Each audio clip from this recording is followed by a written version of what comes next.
it is my absolute pleasure to introduce our next speaker, who will also be keynoting at WEC Vegas in June. Rich Bracken is a global keynote speaker, marketing executive, and media personality. He routinely works with Global Association Fortune 200 companies and individuals across the country, looking to establish sustainable change and improvement in their approach to achieving their goals. And he, as I mentioned, he is going to be a speaker at WEC, but it will be a different presentation. So that means you're just going to have to come to Vegas in June. So Rich, thank you for being here, and I'll turn it over to you. Thank you so much, Lori, and thank you, Benji, for making me convinced that I'm glad that I got rid of the singing part of my presentation. So many kudos to you for your talent and your ability, and thank you all. Happy Global Meetings Industry Day. I'm so blessed to be here, and I'm very excited to give you this presentation to empower you, to give you daily bliss. Now, the question is, how many of you, and if you could drop your answer in the chat, how many of you have been stressed out in the last 16 months? Just any time in the last 16 months? Probably yes, probably lots of yeses. Even before that, if you weren't stressed in the last 16 months, how about before that? Well, stress is a part of our daily routine, especially in our industry. Now, I will say that I have a unique perspective on this because I myself, in a former life, was an event planner. So I have empathy beyond comprehension for what you all have been going through over the last 16 months. And I want to talk to you today about making your life better. I was always told by my grandfather to leave people better than you found them. And that's my point for today. Now, as Lori said, I'm going to be in Vegas for WEC. I may have to get some singing lessons from Benji, and I'm going to try to hope to make your life better then as well. But when we think about stress in this industry, if you're not stressed out already, then statistically, you probably should be, because as Forbes magazine ranked the top 5 most stressful careers, you'll notice one that's very, very close to home at the very last of at the bottom of the list. Now, if you look at the top 4, within those careers, if there's a mistake made, there's grave danger, there's harm, there's possibly even death. Now, you could probably also say, I'm sure some of you are saying to yourself, you know what, Rich, if something goes wrong in my career, somebody may get hurt too. But this it shouldn't be shocking to this group, but when you think about the overall world, like, they don't understand how stressful this career is. They don't understand all the things that go on. This was before the pandemic. This statistic was taken before the pandemic. So I don't know where it went from there, but it couldn't have gone down. It had to have gone up because of all the things that have been going on in the industry, all of the different twists and turns and pivots and obstacles that have been going on. So I want to talk to you today about how you can take your power back, because we've all lost control over the last 16 months at some point and at some level. But today is the day that you take it all back. So what I want you to do right now, I want you to take a deep breath. And as you exhale, I want you to feel your shoulders drop, because today is the day that you gain control over your daily bliss, that you gain control over your daily happiness. And I'm going to give you some tools, some tips, some insights, and some tricks, all of them easy and most of them fun, on how to do that. Now, the stress of this industry comes from this concept that it's expected of you to create a disco ball experience. You're called on by clients, your teams, your vendors, everybody. It's up to you to create that disco ball experience, to create that dynamic, entertaining experience. You have a lot of resources invested, time, money, individuals that are engaging with you to make this happen. So it's up to you to take all of those things and make them this dynamic event, this dynamic experience. And that was before the pandemic. Now, since the pandemic, you're also expected to have a crystal ball. And little nod at the fact that the crystal ball is looking out over to Vegas. So congratulations to MPI for figuring out their crystal ball with events for this June. But from an industry perspective, you are now expected to create the disco ball experience with the crystal ball mentality. You're expected to see into the future. Matter of fact, the stress has been so great. I started looking in the dictionary for words that grasped the amount of stress, the amount of frustration that has gone on in the industry. I couldn't find any, so I made some up. I created some words that are very relevant to this industry and the expectations that have been put upon you. The first one, Planvoyant. That's an event planner who can predict the future clearly, understanding when in-person events will come back 100%. That's your job, right? You're supposed to know these things. You're a planvoyant. You know when this is going to happen. Maybe you're a law consultant. That's an event planner with a knowledgeable legal status to analyze all risks of event details before a client's actual attorney does. So we can do this event without getting in trouble, right? We could do this without getting in trouble, right? It's up to you, with all the letters that you now have behind your name, to add JD to the back of it as well, because you're expected to know the legal implications. Maybe you're an eventist, and that is a rare but expected status of an event planner who doubles as a trained medical professional. You may also have some inside scoop from the CDC that no other industry professionals have. These are all expectations of you in the last 16 months. You're expected to know these things. Everybody's looking to you for the answers. And the other thing, you're expected to be immortal. That's not realistic. You're a human being. All of the expectations that you had prior to the pandemic, now that you have on top of you, even still, are weighing you down so greatly. And that's why today we strip away that immortal title. You are human. And no matter what goes on in the industry, no matter what goes on in the economy, no matter what goes on with health indications, it is up to you to take care of yourself. That's what we're here today to do. And I love the fact that I get to give you that power to be a good human, that power to take care of yourself, and that power to understand that you are trying your best and you're doing a great job. You really are. You need to be supportive of yourself and gracious of yourself to make sure that you are taking care of yourself throughout all of this. Now, I'm a big fan of quotes, motivational quotes. They're on my Instagram feed all the time. This one, when I was doing research on emotional intelligence, sang so true to me. And it is true that when we bring awareness to an emotion, you bring power to your life.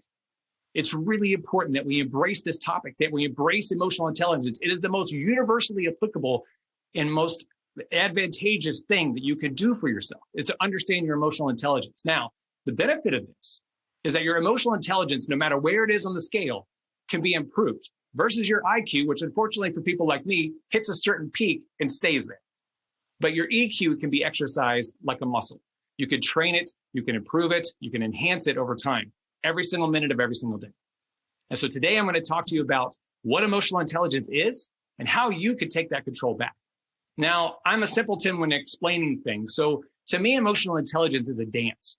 Now, I'm not a bad dancer. I've won a trophy before, but dancing is all about choreography. It's all about understanding your movements, and it's individually and also choreography. Now, sometimes events feel like they're a 3-year-old ballet recital. Somebody's going this way, somebody's over here, somebody's crying, something's going wrong. But then there are days that it feels like Beyonce's Formation video, that it's all together, that it all works out. That's what high emotional intelligence feels like, both for you and for your team, how you engage everybody, your clients, your vendors, everybody around you. Now, do you want to have the 3-year-old ballet recital, although it may be the cutest thing in the entire world? Or do you want to have the confidence of formation? I'm going to give you formation today, while also giving you the cuteness of the ballet recital. Now, there are several schools of thought of emotional intelligence. I've heard countless emotional intelligence presentations. Everybody has a different perspective on it. Again, keeping it simple, I find tremendous value in simplifying things. Dr. Travis Bradberry has a book called Emotional Intelligence 2.0, and he breaks it down into 2 different buckets, the self and the social. And there are 2 different quadrants within those. So I'm going to break those down for you right now. So the first, when you're talking about self, is self-awareness. And that's how you're feeling. 72% of people don't understand their emotions when they actually happen. So understanding what your emotions are, understanding how you feel, understanding what is going to go on, both positive and negative, because it's not just about the negative and enhancing the negative when they happen. It's about managing your positives as well. So keeping an even keel on things. It's understanding what you feel and what that is sourced out of. So when you think about self-awareness, it is that feeling internal. But then when you walk into self-management, it's what you do with it. Now, we all know that person that's a hothead. It's the person that has those strong emotions, that flies off the handle. So they're feeling the emotions, but they're doing it wrong. If you don't know a hothead, you may be the hothead. So it's all about managing your emotions effectively and keeping things in check. So again, you could feel emotions. And again, we're all going to feel angry. We're all going to feel anxious. We're all going to feel stressed. It's what you do with it. If you let your anxiety and your stress and your anger get the best of you, that's not putting you in your best performance. So it's really understanding how you can manage your emotions as effectively as possible.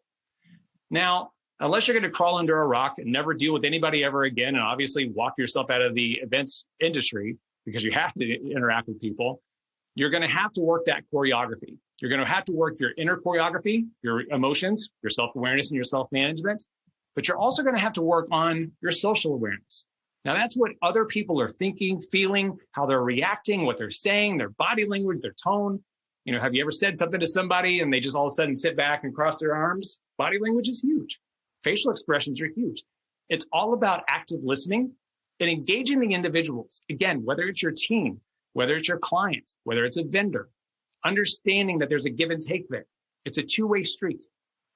And understanding your emotions and how you navigate the emotions of another is relationship management. It's everything rolled into one. It's how you're handling yourself, how you're handling other people, because as we all know in our industry, there are constant influxes of communication, changes, everything. There are tons of people involved in an event. So you've got a lot of variables in play.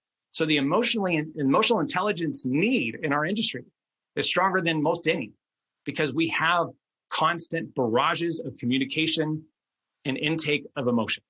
So understanding these and maximizing them as best possible is critical to your performance, is critical to your success. Now, statistically, if you think about your performance on a 100% scale and your abilities and everything that goes into how you perform your work, 42% of it is actually your skill, your knowledge, the things that you do, the things that you know how to do, the platforms that you use, the software that you use, all the different skills is 42%. 58% is your emotional intelligence. It's driven from your communication. It's driven from how you handle people. It's driven from your relationships. So if you stopped and thought, wow, over half of my performance has to do with my emotions and how I'm communicating with people, that's a game changer. Because you can know all the things. How many people do we know that are really smart about their things, but can't hold a conversation, aren't good at relationship management, aren't good at interaction, and aren't good at communication? They're not going to succeed later in life. They're not going to have that long-term success. They may have short-term success because they know a lot of stuff, but their emotional intelligence has a huge implication on how they succeed. And 90% of top performers have a high EQ. So it's really important that you take account that is really important that you have a high emotional intelligence. Now, all these things are great, but how do we use them? How do we implement them? So when you think about different ways to analyze your different emotions, your different elements of emotional intelligence, I'm going to give you each of the 4 buckets that I talked about earlier in an issue, an action, and an outcome. So if you think about self-awareness, this is an individual that is battling the daily roller coaster. That's all of us in the last 16 months, honestly. If you're not raising your hand or nodding your head, we're going to have a talk, because all of us have been on this roller coaster of emotion. Now, again, you're going to have those roller coasters, but at the same time, you can control how long you stay in a bad mood or how badly it affects you. And what you can do by doing that, the action that I want you to start trying is daily journaling. Now, it could be a physical journal, a digital journal, a verbal journal. But what I always recommend to all my clients and when I give this presentation is that during lunch and at the end of the day, check in with yourself. What things happened in the morning when you're doing it at lunchtime? What things happened in the morning that changed your mood, positive and negative? Whether it was an email, a phone call, a client meeting, maybe your spouse, your kid, your dog, whatever. Something changed your mood in a drastic way. What was it? And if it's a consistent thing, change the behavior, because you're identifying it as an emotional vulnerability. And I had an instance where I had an individual that I worked with in a previous role that I had a meeting with him every Thursday. Wednesday, I was a basket case because I didn't want to go to that meeting because he stressed me out because he was completely negative and abusive. And I decided, when I understood that, my emotional vulnerability, I changed my reaction. I changed the dynamic and I took control back. I wasn't afraid of him anymore, but it took me understanding what that was to get that emotional real estate back. So practice those things, identify the triggers, and change the response. When you think about self-management, all of us have been burnt out. We as a society have been working harder since the pandemic than we ever have before. We're working longer hours. Even though working from home sounded great because it was pajama pants and I don't know the last time I wore shoes in my house, But it's all about understanding that we are working harder than we ever have. We're burning out at a higher rate than we ever have. Give yourself permission to take care of yourself. Self-care is mandatory in life, especially in our industry. Taking the time to take care of yourself and setting boundaries. My most important thing that I've done is I've set my out of office assistant when I go on a 5-minute walk, or I get up for a 5-minute water break or a snack break. And anytime anybody reaches out to me, I say, hey, look, grab a water and a bite to eat. I'll be back to you in 5 minutes. If you need me, here's my cell phone number. Nobody's ever called me, and nobody has ever criticized me for not being at my desk. And psychologically, it removes the responsibility to think that you have to check your email nonstop. Give yourself that grace. Create those boundaries. You're going to reduce your stress. You're going to take control back of your life. Because again, when you don't do that, you're throwing the control to other people. Now, social awareness, we're all guilty of this. We get into tactical leadership, tactical management. We're looking at the details and the things, and we're trying to control everything. But if you're looking at soliciting feedback and looking at different options of communication and active listening, and you're talking with people and you're really tuning in as opposed to saying, like, this is my show, this is what I'm doing, then all of a sudden you have a common goal, you have a common theme, you have a common end line for your team, your clients, your vendors, everybody. And you become a more effective leader because you've set that understanding that we're all working towards the same goal. But again, it's not your show. You're not driving it. You're not into all the details. It takes more micromanagement stress off of you, and it gets you higher engagements, higher satisfaction, especially with your clients, because things are running smoothly. And especially your vendors too, your team, because all of those little details make a big impact on how you engage with everybody. And then finally, relationship management. When you think about ineffective impact, that could be your team doesn't listen, or there's miscommunication with a vendor, or your clients back and forth is really tough. It's important that we serve as servant leaders, that we give and not take. We all know that taker. You know, you either they're in your life or they're on the precipice of being booted out of your life because they constantly take. Don't be that person. Be a giver, be a supporter, because people will draw to you. They'll support you as well. It's a two-way street. Again, it's not a one-way street. So make sure that you're giving and not taking. You're going to have better relationships. You're going to have stronger trust within your team, within your dynamics with your clients, with your vendors, your family, your friends, everybody. It's that mentality that I'm here to support. My favorite thing in the entire world is to offer support when I first meet somebody. What can I do to support you in your goals? It has driven better relationships, better connections, and my circle is stronger and tighter than it's ever been. I encourage you to do the same thing. It does wonders for your team. It does wonder for your personal life and your relationships. But that communication and that servant mentality, because you want to serve and you want to do good, is critical to that change. Now, there are ways, as I mentioned earlier, that you can increase your emotional intelligence. There are ways that work, and there's ways personally. So I'm going to give you some of those right now. When you talk about work, there are several different things here. The one that I use all the time, that I recommend all the time, is calendar blocking. Think of your days when you're in back-to-back meetings and one after the other, and you're going from one to the other. And God forbid, one meeting runs a minute long, and it's this avalanche snowball that's rolling downhill that you don't get caught up. And you're back-to-backs all day long, and you get to the end of the day, no matter when that is, it could be 5 o'clock, it could be 10 o'clock. And all of a sudden you look back on your day and like, what happened? It's important that you take that time. Think back to high school when we had time in between. It was passing period for us. We had 5 minutes between a class, go from first hour to second hour. Got to go to your locker, get your different books, go to your next class. Didn't seem like a whole lot of time, but it gave you a chance to digest, to relax, to collect yourself. I'm a big fan of creating the passing periods. Set 20-minute meetings and 45-minute meetings. Do away with 30-minute and 60-minute. Give yourself that 10 minutes or that 15 minutes to look at the notes from the meeting, determine action plans, send an email, delegate, whatever you've got to do. But you're putting more attention on the details of the meeting and how you're being very delegated and very intentional with your meetings and with your content moving forward. Again, it won't get you to the end of the day where you're exhausted and forget what happened to that first meeting of the day, or maybe little details that needed to be brought forward. Now, these are all very impactful. Then there are the fun things. And these are things you can do all day, every day. I know that y'all started the day by meditating, and I'm a huge fan of meditation. This list, again, if you don't like sleep, I know most of us don't get much sleep, fall back in love with sleep, please. You need it for your body and your mind. But my favorite one on here is music. As a former national touring DJ, I got to open for people like Avicii and Kelly Rowland. And I'm a music freak. Like, I love music. I have the best iTunes in the entire world, and I've now created the best Spotify in the entire world, and I've got bucketed playlists by mood. So no matter what I need, if I need to focus, I need to relax, I need to have energy or inspiration. You know, I posted a video on Instagram right before this about my walk-up song. Like, what makes you feel empowered? What makes you feel strong and confident? All of us have that song. If you have a song you want to drop in the chat that's your walk-up song, go for it. What is that confident song for you? What's a song that puts you in a great mood? Make sure that you have those playlists front of mind, because you never know when you're going to need them. Like I said earlier, I take 5-minute dance and song breaks. I'm not as good as a singer as Benji is, but you know, in my mind, in my one-person concert, I'm Benji. I sound great.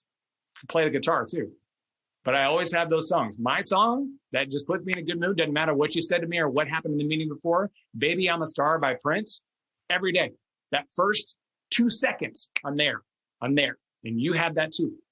But whatever it is, if you're not a music fan, whatever it is down here that you need to spend more time in, that's going to help you take that power back. Insert intentional joy in your day. Meditate, exercise, reflect. Do all of these things. Do all of them. Pick one at first, but start using more of these.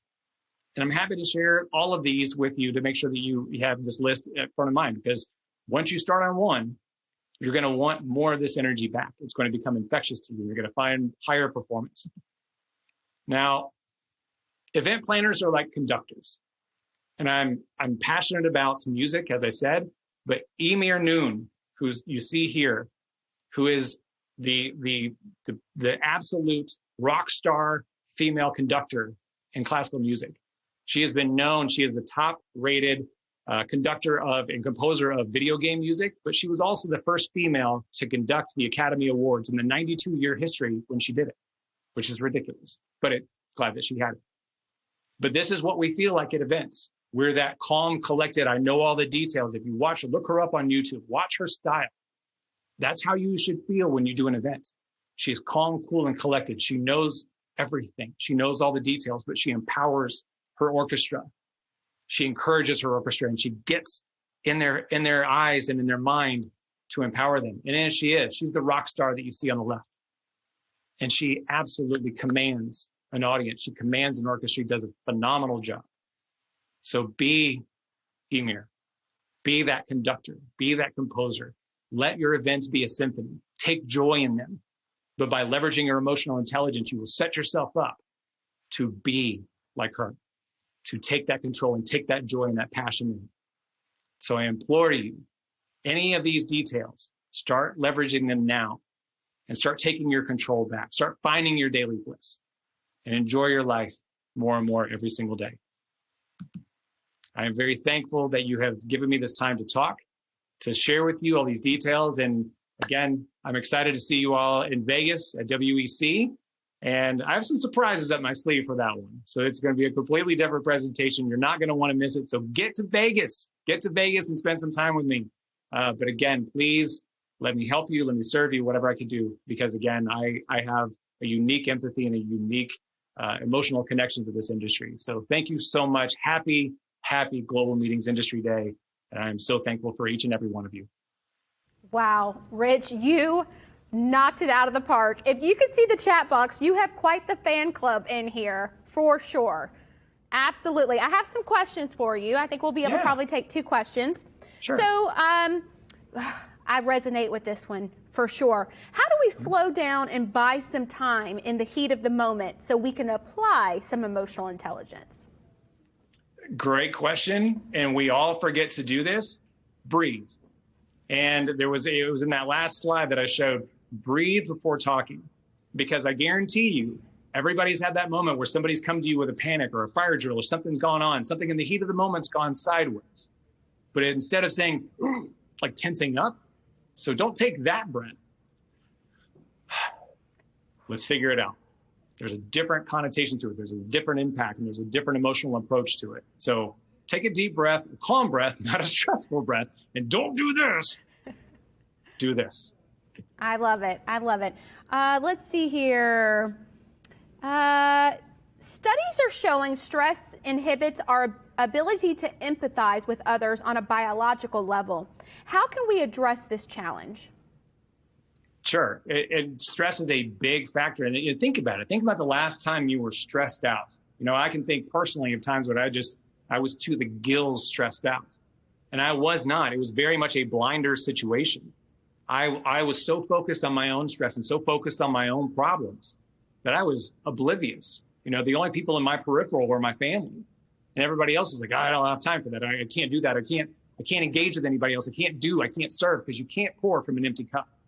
So when you're stressed and you let the stress get to you, that is what's going to deter you from being able to look at your peripheral and serve and help and connect with others. So be very mindful of how you let stress get to you. Again, when you raise your emotional intelligence, stress is going to get to you. But I'll go back to one of my old favorite shows, Lost, and they were talking about give it 5 seconds of fear. Let the fear get to you for 5 seconds and let it go. I do that with stress.